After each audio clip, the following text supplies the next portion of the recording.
Hey, I'm Louie C.K. I'm a comedian. I'm on Howard Stern today.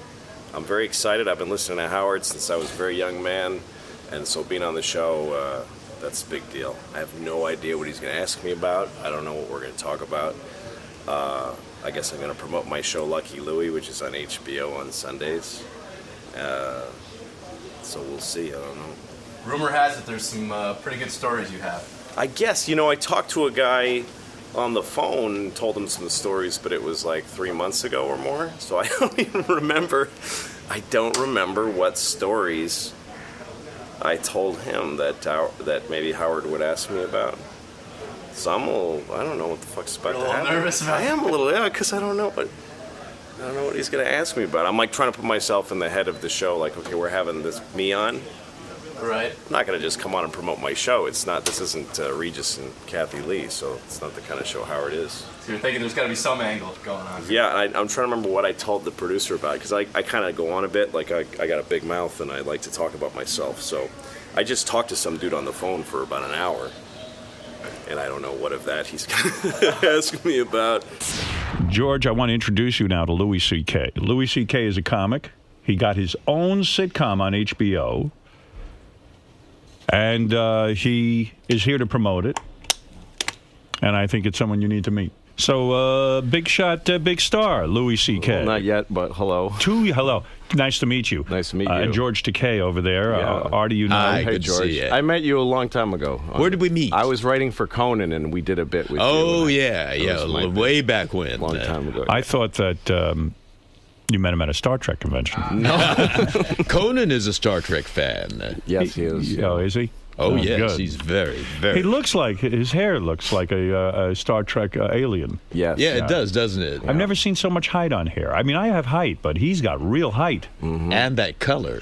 When you worked for him, did you see him spray his hair in some way to get it up that Yeah, high? I mean, he didn't do it himself. He had somebody doing it, but he works on It's it. fabulous. He keeps it up. It's a big head of hair. It is, yeah. First of all, congratulations on getting your own show on Thank HBO. I know it was a lot of work. It took you 2 years to get this thing on the air. Yeah, more or less, yeah. Yeah, and Long time. you're a stand-up comic who had a dream. You said, if I could do a sitcom on HBO, I wouldn't have to sell out to the networks, and I'd get to do the funny things I want to do. Exactly, yeah. And that's how it all worked out. It worked out, yeah. I was reading your bio, and something that stuck out. I mean, there's a lot of fucked up stuff. Yeah. But the most screwy thing is that as a kid, your parents sent you to a retarded kids camp. That's right. And you're not retarded. I'm not retarded. No, I'm not. Unless I'm really borderline, like I'm. We were reading retarded. the Babe Ruth book.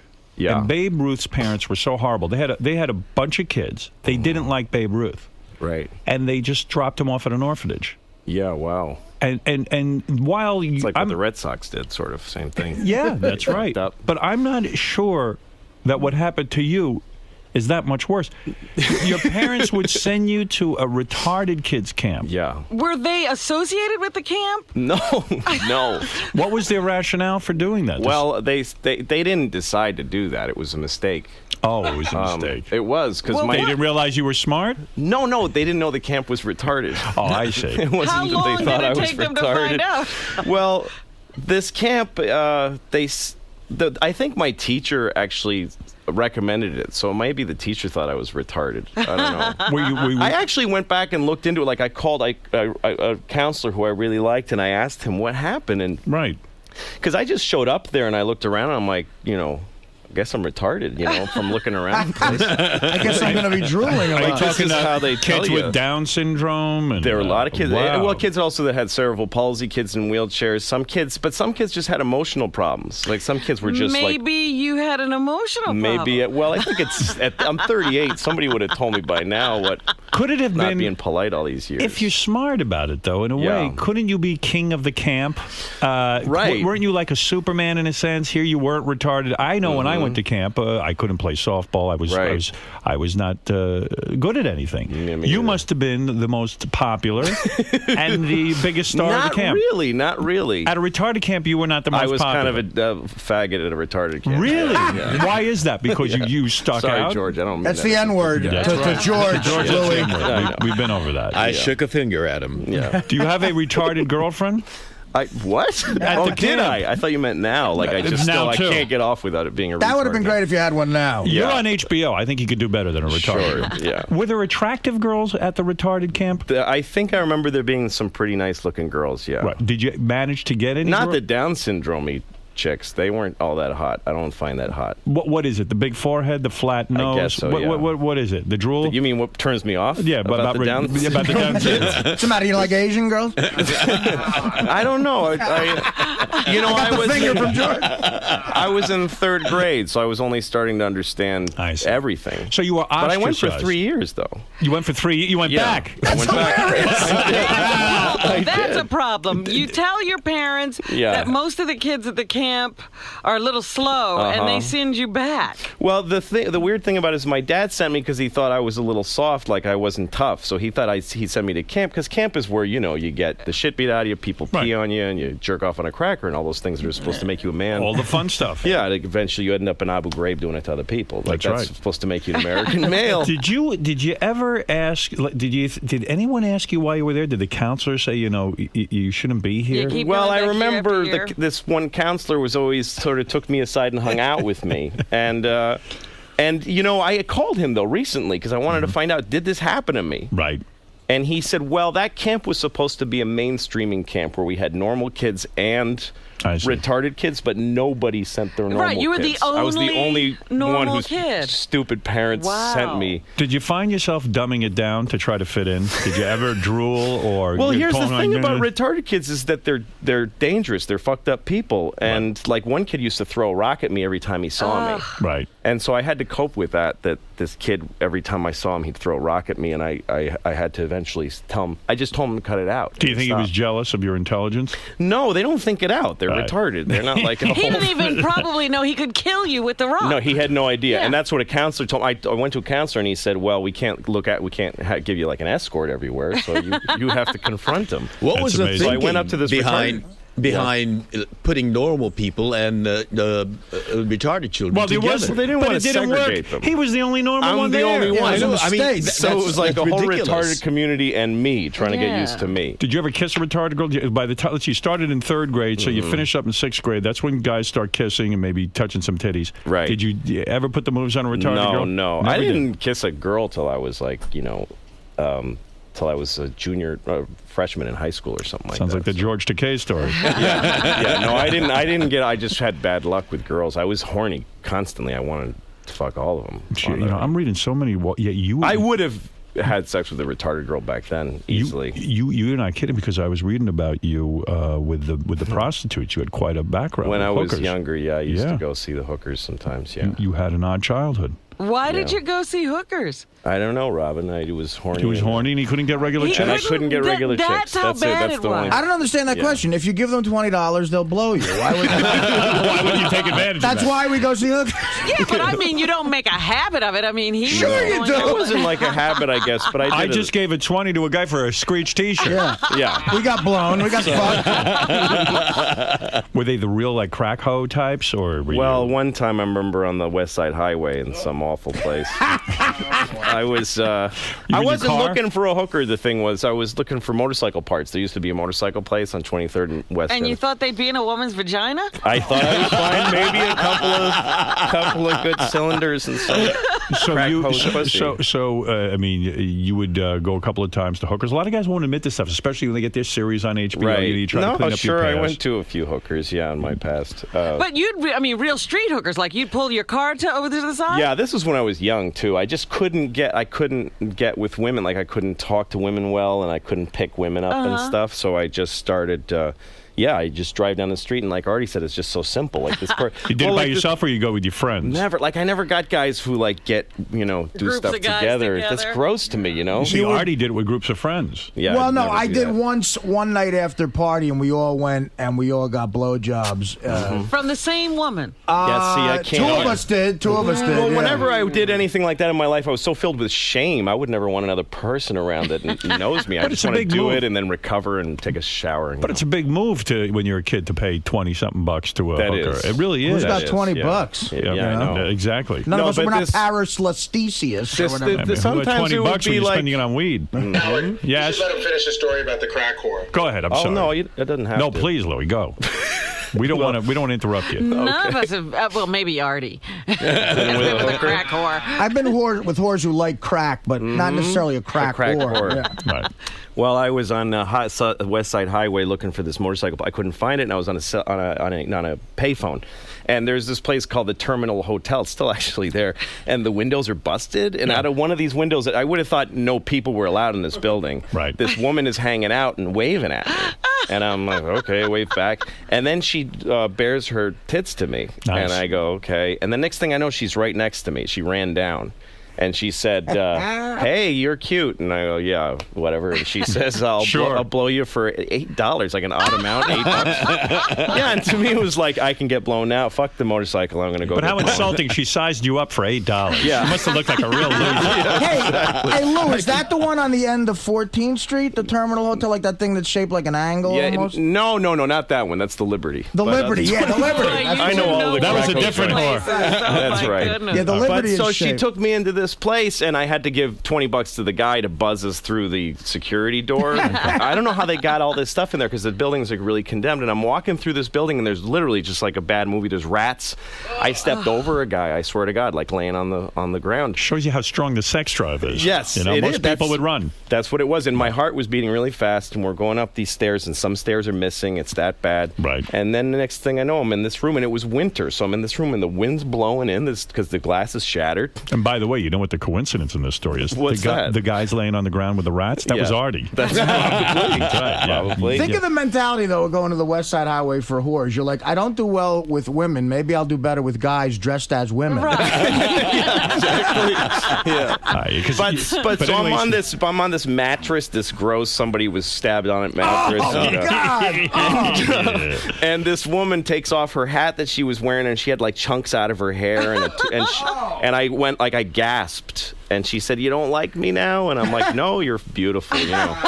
So she put a condom on me, thank God, or I wouldn't be here. And I started to, she's blowing me, and I'm actually I don't know how I managed with the condom on. How is Yeah. that? Can you feel stuff through the condom? You never with the gotten blown with a condom? Never. No, it's a drag. But I don't even know what made me come except for I wanted to get the fuck out of there. Right. And as soon as I came, I went out the door of the room, and there's a guy coming right at me. This big black guy walking right towards me. Right. And he's gonna kill me. And I look back at her, and she's smiling like, "We got you." Oh. And he's coming from where I came, so I started going the other way, and I didn't want to run. You know, like when you're. As soon as you run, then it's They know. officially Right, a pursuit. Right. So I'm just walking real fast, like, no, it's just a guy, happens to be Right. in an abandoned building. And I just went on all these staircases, and somehow I got out, and I heard her go, we lost him.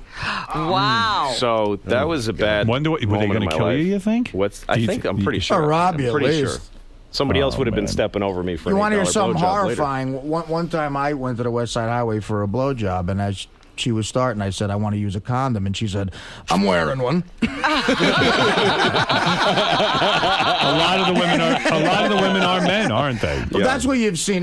Me and my buddies, this one chick, well, there were two chicks who blew three of us, and we gave them every test. They showed us the vagina. They did. Yeah. They had to. I guess her business was hurting so bad because of that they were willing to do it. Yeah. But I don't know why. I mean, at that point, it's like, I was in Montreal once, and I got a hand job from a very thick-wristed woman. Might have been a guy. I'm pretty sure it probably was a guy. Might have been one of the Care, expos. So what? I mean, So what? you think it was one of the expos? One of the expos. Maybe it was Gary Carter. But wait a second. You've had Yeah. horrible, horrible experiences, Yeah. including as a young person, not only going to retarded camp. Yeah. Which Well, that I- wasn't horrible, by the way. I'm actually grateful for that experience. And weren't you molested as a child, or there was a No. child molester in your neighborhood who? Oh, there was a guy. I mean, it sounds I'm terrible. forgetting the stories I told your guy. Fuck. I mean, these are terrible stories. You grew There up was in a dude who lived in my neighborhood who just drove around picking up young boys, and we all knew about him. And he would pull up in his Pinto, and he'd say teenage boys like myself at the time, you look very athletic and very strong. I like your look. You look like a fine man. Would you like to come with me? I'll buy you lunch. And a few of my friends went with him and got lunch, and he'd buy you a nice lunch. He had money, I guess, even though he drove a Pinto. He put all his money into food. Yeah. Into his boys. Exactly. And then at some point, he'd put his hand on your knee, and you'd go, "Hey, what is this?" "Oh, I want to be friends with you." You know, no, whatever. So nothing's free in life. he was boys. all over town, though, and everybody knew about him. So it sounds he like never touched me, though. I didn't get any lunches. You were like a confused kid growing up. I mean, did you get into the whole drug thing too? And like I took a lot of drugs when I was in junior high school. I dropped a lot of acid and smoked pot. And, wow. And look at the success you are I today. was going to say, Exactly. this is the worst advertisement. You know, you've done all this stuff, and look at how well you're doing. That's well, right. let me tell you something. I mean, what this says is that you can do drugs, get blowjobs from whores and stuff, and grow up and get paid next to nothing on HBO. That's right. That's That's pretty right, impressive. Howard. That's right. They pay horribly, don't they? Well, not for my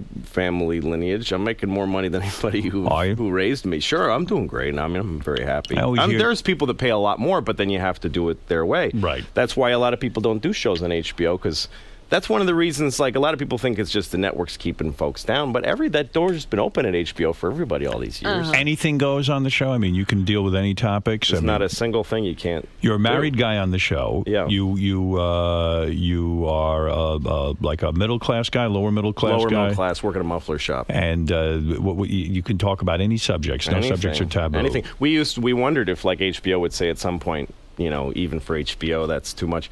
We have a one episode where in the scene, Jim Norton, that plays one of my friends, he says "cunt" about 40 times. 40 cunts. And it's a religious conversation. Wow. About what the nature of God is, because this guy says to him, "Of course there's a God. Where did you come from?" And he says, "My mother's cunt." And the guy says, "Well, where did she come? Where did she come? Her mother's cunt." And it goes back all the way. And well, then where did all the cunts come from? And he says, "One giant cunt." And the guy says, "That's God." So in this show, we say that God is a giant cunt. Did you get any letters? We're waiting for the note. You're waiting for the mail. We're waiting for the note from the HBO, network. Yeah. and they said about that episode, their only note was, "You know, you mentioned TBS Broadcasting in another scene, and that's not cool because they're a partner." That was it. I love that. Yeah. And I didn't realize this about you, but you are the man responsible for the film Pootie Tang. Yes, yeah. That Chris Rock did. That's right. And you had a horrible experience with that. I wrote. You wrote it? I wrote and directed Pootie Tang. But then didn't the studio lose faith in you during it? Yes, they sure did, yeah. And they It was a took you mess. off the film. They took me off the... Well, I had already shot it, and it was during the editing process. They hated my cut.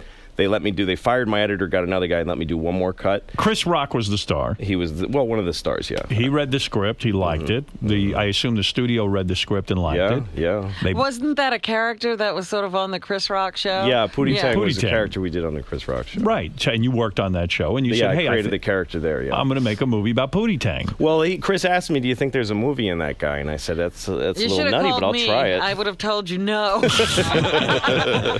Well, of course you're going to say yes. I wanted to make movies, yeah, very badly. And so that show was very popular. The networks, the studio was probably excited about it. Sure. You go out, you shoot the thing, you write the thing, you do all of it. And at what point does the studio say to you, "Listen, you fuck, what have you done here?" I remember that point. Right. It was a great moment in my life. Who comes to see you?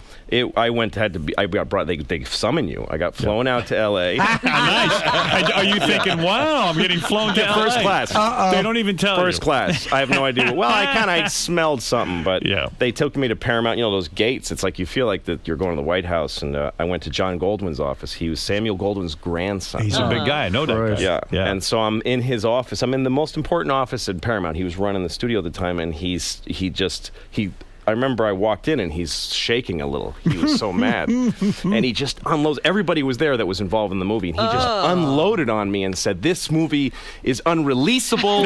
You have wasted my money.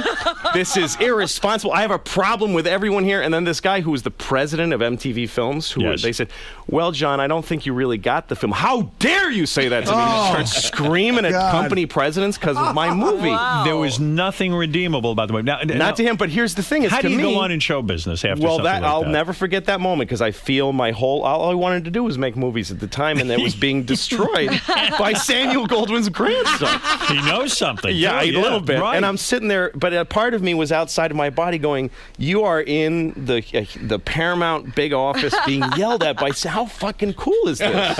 Really, you were able to? Yes, I was able to enjoy it. You turned it into a positive. Absolutely, because who gets to have that very rare, beautiful experience to get to have that? You know, kind I of thing read How to happen Make you? Friends and Influence People, but for you to have such a positive attitude as your career is Well, being to built. me, the key is like surviving failure is a great. It just turns you. It's a very great experience. Tell me about you it. know, because yeah, look, I went through all of that, Howard, and they killed. You know, the press. I mean, I grew up watching Siskel and Ebert on PBS. You know, when it was that show, and so I always dreamed when I was a kid, someday Roger Ebert and that other dude who's dead are going to look at me through the camera and say something about my movie. And here was Roger Ebert saying, Pootie Tang is so bad, I don't even understand what it is. This isn't even a movie. It's not even complete. Like he's like, why don't they shoot the director? Yeah, he was like so hateful.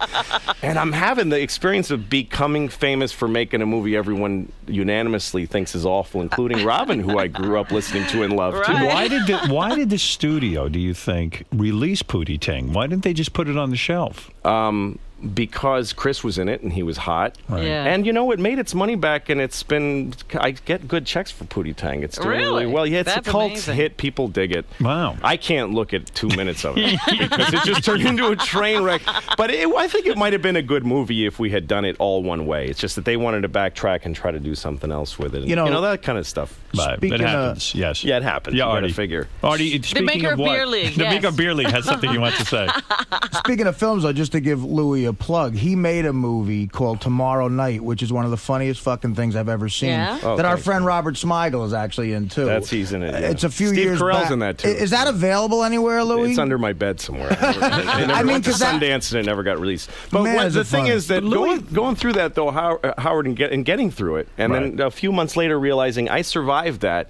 That was really hard, but I feel fine. It doesn't stick to you. Let me ask you but I'm something. so much smarter, and I think that my show now Yeah. is totally is succeeding because Pootie Tang failed. I swear to God, it wouldn't have happened without Right. the other. I agree with you. I think you have to go through a certain amount of tragedy, but I mean, you've had your share.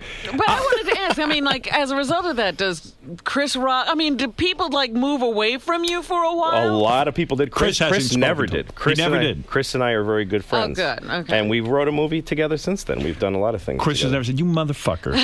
No, I think we had one phone call where we were like, like Clinton and Gore after that, after the whose fault is this? It's not my fault.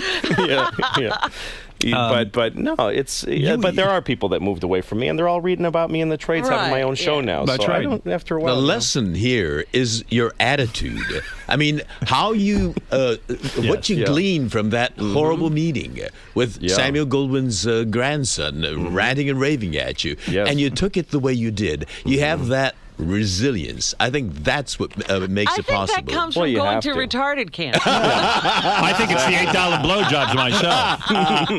Osama bin Laden is actually very shy. Well, you learn what beatings life can give you, and then you go, well, I'm not afraid. And I thought when I did this show, I might get the shit kicked out of me again, but I've had the shit kicked out of me. and I'm still Louie's here, so fuck parents- it, I'll give it a shot. Louie's parents moved him to Mexico when he was a little kid. That's right. What? He moved back to this country when he was 6 years old and didn't speak any English. That's right. Spanish was my first language. Usted habla español. Sí, Qué claro que bueno, sí. qué bueno. Sí. Vamos a conversar en la lengua. Un poquito, pero no otra.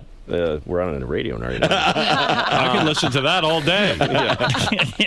No, my dad's Subtitles. Mexican. My father's Right. Mexican. Oh, okay. Oh, I see. Ah, And, so, yeah. and even though you have red hair, and I would assume you were like Irish or something. My mother's Irish, but also my father, a lot of people don't realize that Mexico is like here, there's white people that are there too. Right. I'm a European Mexican. It's funny, and you say people used to call you a dirty spick, and you were like, when I first moved to Framingham, and Right. there's a lot of Puerto Ricans there, and I didn't look like a spick, but I spoke Spanish. Right. So they call me a spick for that. What a life, I tell you. Well, Yeah. I tell you, I'm happy for you. Married now? Thank you. Married guy? Married, got 2 kids, yeah. Do you still go to hookers? No. I did it the opposite of most people. I went to hookers when I was like 18 to 20, and now I'm growing up and I don't. Did you ever get any good-looking hookers, or were they all really? Sure, yeah. I mean, once I started making a little more money doing comedy when I was younger, I had a couple, but not many. And I mean, I didn't go to that many. Good-looking chicks can get hooked on heroin just as easy as ugly chicks.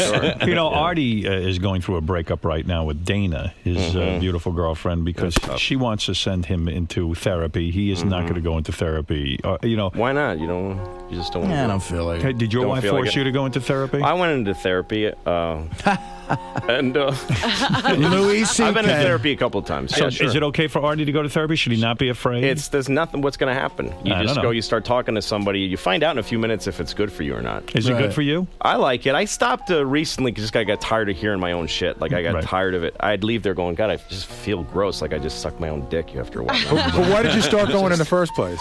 Because I was confused about a lot of shit. I wasn't sure what. You know what the thing is? Once you get into marriage, there's these layers, lumps of layers. You were fighting with your wife a lot? Fighting all the time and thinking like some of this shit is me that I'm not. Like I couldn't do any excavating. I was getting confused. So I went there to do some archaeology on my own problems. You hear this, Artie? What happens is you go to therapy, and what you find out in therapy is my wife is fucking nuts. And that's what the therapist kept going. Really? She said that she won't fuck you. What's her problem? Maybe she should be in here. Yeah, and she is in therapy. I would go and say, look, am I gay? Am I a serial killer? No to both. Bye. Yeah. All right. Well, you got a point there. You're not giving it a half a shot, No, Artie. not at all. And are you upset that you're married now that you have this big success on HBO? The show could take off big time. I mean, No, because I've never been good at turning anything into getting pussy. I've never that's been what one I'm of saying. those guys. Maybe this is the thing that you'll be able to. This is finally the thing to get you some overtake pussy. You're my turning awkwardness. The corner. You're turning You got a the hit show corner. on HBO. Funny how No, good looking I you get. have zero. I honestly don't have any desire to go around. Hey, fuck me because I do this thing. The only That's thing not he's been able interesting to- me. the only thing I'd he's love been my able to- wife to fuck me one time. That would make. That's all. When's the last time you fucked your wife? Jesus. I think it was March or something like that. So the show is really about you and your wife, isn't it?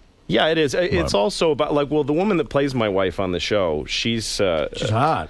She's great, Pamela, and she's really funny. And one reason You that I attracted to hired her in real life? Oh, she's very cute. Yeah. You cast definitely. this program, didn't you? What's that? You cast I it. cast it. Yeah, I got to you cast picked my her. wife. But it's a Yeah. huge mistake to cast your wife because she's hot, because then you got to carry her comedically throughout the show. So Well, I found somebody funny. Yes. And the main reason I hired her also is because we started talking about marriage, about our marriages during the casting session, and she had some hilarious misery to impart about her marriage. So Do I you think jerk she's off a got- lot in your marriage? Yeah. You do? Jesus. Yeah. Do you deal with that in the show? Yeah. Oh my God! Oh, yeah, yeah. he masturbates a lot. Howard, he's in the closet. They live in like the honeymooners apartment. tiny And when she goes to apartment. put the kid to bed, he goes into the broom closet to jerk off. Yeah. No kidding. And she catches me. Was that based on your real life? Yeah. You have a jerk off room? Oh, do I have a jerk off room? No, I wish I had a jerk off room. I'm down in the basement by the boiler. Like That's a troll down direct there. It's ripoff gross. of a Honeymooners episode. Nothing, I'm jerking off. Actually, Louie told me in the green room that he's at the point now where if it comes between jerking off and taking a really good shit, he'll go for the long Yeah, shit. because that's what when my wife and kids leave, that the fantasy is now I can shit for hours. Me too. And I love shitting. That's Me how too. I love a 2-hour home No. field shit. I love shitting's my favorite thing. I don't know why they call it number 2. You ever Artie. I jerk think off it's and the shit best at the one. same time? Maybe that'll just send you into nirvana. I've jerked off soon after shitting, and That's that was a amazing. bummer. It was depressing. I'll never do that again. And all of these themes are dealt with in the new sitcom. Every one of them. We don't shy away from anything. Then I got to watch it. Yes. I just wanted to ask about one other thing that I saw in the notes that I thought was interesting. Yeah. You had some sort of odd sexual encounter when you were like 12. You used to Yeah. sit on a guy's back while he Well, I fucked the didn't floor. used to. That sounds so much worse than it is. I used to sit on some guy's back. George, No. maybe you read George's notes. George, you ever sit on a guy's back? No, when I was Yes. when I first jerked off, I guess I was, I don't know, when do you start that shit? 6th, 7th grade? Yeah, how so old like is 12, that? 13. Yeah, more like 10 or 11 or something like that. Right. I had jerked off for the first time, and I mean, I'd been rubbing my penis for years, but something finally came out, and, Right. so that changed everything. But my friend, I was about to say his name, a friend of mine had done it too for the first time. So Right. we're comparing technical notes, and he said that he would lay on his stomach and press his penis into his hand really hard. Right. Which, by the way, there's a whole website that I found recently dedicated to how that's really dangerous and can really hurt you. Hurt your to do penis. that. Yes. Yeah. So anyway, he would do that, but he said the more pressure he felt, the better, and he tried putting like a dictionary on his back and stuff. Right. So he asked me if I would sit on his ass While he jerked off. while he pressed his dick, so there would be more pressure. Wow. And so I, fuck it, I'm his buddy, so No I wonder did your it. parents sent you to retarded kids. They had to. Listen, I Yeah. wish you luck with this show Thank because you. this is the first time HBO is doing a sitcom. They've never done this. And the fact that they gave you the vote of confidence has to make you feel good. It's great. I mean, it's really great. When you did the pitch meeting to HBO, they were probably like, I don't know. They said go sitcom." write it and see if it works, you know. They read the script and they liked it. Yep. Well, that's So, great. I'm really, it's a huge thrill for me to be on. Just the fact that this got me on your show is a really big deal to me. Oh, no, it's great. Come back and see us again. Thank you. I hope the show's a huge hit for you. Thanks a lot, Howard. Louie C.K., he's a comic. He's been working in the business a long time. This is a big break for him. He gets to host his own show. And for more information, you can go to Louie C.K., LOUISCK. .com. That's right. That's great. Thanks, you guys, Howard. so Artie, you guys know each other, right? I've Yeah, known we worked in Louis, clubs we've together. been acquaintances for a long time. Yeah. And I've always been a fan of his stuff, absolutely. All right, good. Artie's very funny, too. Artie's a good guy. Yeah, I like Artie a lot. Yeah, Artie's doing all right. Look, he's got his issues, but he's a great Got a lot of stuff I got to No, work but through. I was always wanted to be, since the first time I heard you, I came to New York from Boston. It was my first time coming down here by myself, and I was stuck in literally 3 hours of traffic where I had to pee in a Coke bottle and throw it out the window because I couldn't get out of the car. And you were on, and I'd never heard a show where they don't play any music. I was like, I was really mad at first. Like, what is this shit? They're just talking. But then you started calling Yoko Ono on some talk show she was on with a megaphone, and you're like, I'm Yoko, and I couldn't believe how great it was. So Oh, thank you. Beyond Now is really great. Well, for me. it's great Makes me to it's great to hear that. It's great to hear that you're younger than me. I thought you might be an older. I'm older than everyone now. Isn't it? Oh, no, you aren't. You, Oh, that's well, right. Everybody's younger than me. Well, all of your spawn is in show business now. We're like here to pay homage to you in a right. way. We're It's kind of right. weird. Me and though. Louie are the same age, That's so right. we're looking at fans of yours now. My influence was Mad Magazine. Right. Oh, I loved Mad when I was And the was a first kid, time yeah. Mad Magazine put me on the cover, I was beside Oh my myself. God, that must have been amazing. It was an amazing feeling, and I remember. I think they had my head coming out of a toilet bowl with a plunger. I was like, "Wow!" I mean, that's too much. I gotta blow up that cover because I really should That's look at a that. great moment, yeah. That was really. I savored that. Well, you never forget stuff like that. Like being on here, because I've heard you for so long, you're like this other guy. Right. It's like being on Letterman said about being on the Tonight Show. It was like being on a $5 bill and shaking hands with Abraham Lincoln. It's just Right. a weird feeling. Yes, and I'm starting to look like Abraham Lincoln, Adam's apple included. But it's great to meet you too, and I really do wish you luck with the show. Thank Louis you. deserves it. I remember the first real conversation I had with you was about 10 years ago. You were with that movie Tomorrow Night. Me and Yeah. Norm were doing stand-up in Seattle, and you were in Seattle doing the film festival with this That's movie. right. Like, it was such a labor of love. I remember saying to Norm, God, he's working so hard. He's taking Yeah, it that from was really festival hard. to festival and trying to get it sold. I And got killed on that, too. we were in Seattle together talking. He's like, I got to go to San Antonio to this. And he's worked a long time, and he's funny, so I'm happy for him. He's one of Thanks, those guys Artie. you root for. You know? Yeah, Artie. Louis, was there a time that you almost gave it all up because you felt like everything was going horribly wrong? A few times, yeah. Were you that one of was the- one of them because I went into a lot of tax debt for that movie. I just spent my own money on it and didn't What was pay the movie? taxes. It was called Tomorrow Night. It's not available anywhere. No, it's God, not. is it It's funny. literally the only copy of it is under my bed. Wow. But it taught me how to make movies. It was good, Right. So Were you one of those Harvard guys or something? no, I never went. I didn't go to college. You didn't do any of that. No. Yeah, you wrote for Letterman at a certain point, didn't I you? wrote for Letterman for like 3 months. And then you were in with all the Harvard guys. Was that intimidating? I've always had a chip on my shoulder about college kids because I didn't go. Yeah. So Me I kinda too. hate I it. am the same way, but I'm not as smart as Louis. You know, it's odd. I have a chip on my shoulder about college kids, and I went to college. And you went to BU, right? Yeah. Must have been some education. Yeah. All right, Louis C.K., everybody. Louie, how'd it go, man? That was really fun, man. I loved that. Your stories came up, man. They did, yeah. And, some people wouldn't like to have stories like that out on the airwaves about themselves, but I don't care. It's all Doesn't shit bother that you at all? Well, all things that really happen. It's like confession. That's what it's like in there. It's cleansing. You feel better now. I do. Like, you carry shit around, but you go and you tell Howard and all those people. Some guy's probably jerking off to it somewhere, I really feel like that's like confession isn't a complete thing until someone's jerking off to the fucked up shit you did. That's like a full cycle. That's life's great cycle. You commit horrible sins, you tell somebody, they jerk off to it, and then then there's equilibrium to the universe. Now it's their sin. That's right. Thank you. So that's how we'll pass it around. You also mentioned it's sort of like you turned a negative into a positive. Like you had to go through these crack houses. It's funny though that he thinks of my life as tragic, because I'm a very lucky person. You know, I've had a huge amount of opportunities, and I've blown some of them, but I've always gotten another shot. So yeah, I look at all. I think I've been unbelievably lucky. But yeah, and the retarded camp thing was a great experience in my life. So I never thought of that as a negative. I think if I did that as a parent to my own kid, I'd kill myself. But you're a positive guy. yeah, I hope so. All right, thanks for stopping by. Okay.